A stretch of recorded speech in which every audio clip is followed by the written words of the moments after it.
So if we look at the cortisol cycle, we can see there's a stressor which causes cortisol, which causes the body systems to be impacted, causing all of those symptoms that we talked about earlier.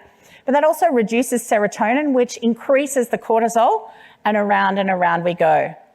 Now, research shows that the way of breaking the cortisol cycle is through self-care, to actually stop that cortisol running around in our bodies.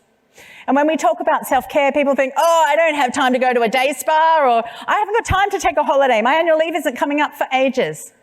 But what we need to get good at is thinking of self-care in these 5 categories: the physical, emotional, mental, spiritual, and then a little one for indulgence as well.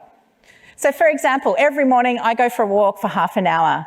I'm covering off physical, I'm thinking through the day, preparing myself mentally for what's to come, praying, I'm meditating, and then it also feels a little bit indulgent that I'm away from my kids for half an hour.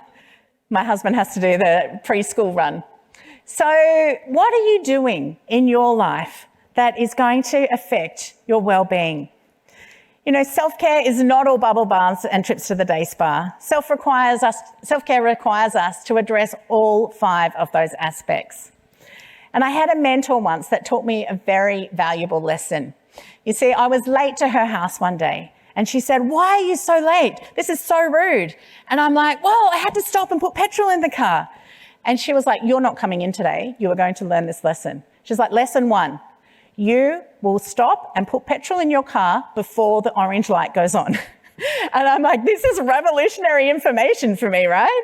The second thing she said, when your own emotional tank gets to a quarter full, learn to read the signs. And that has been such a valuable lesson for me, because once we get to that burnout level, we've got all those symptoms going on, it's very, very hard to recover. So how do you know when your body is at a quarter full? And learn to read those signs.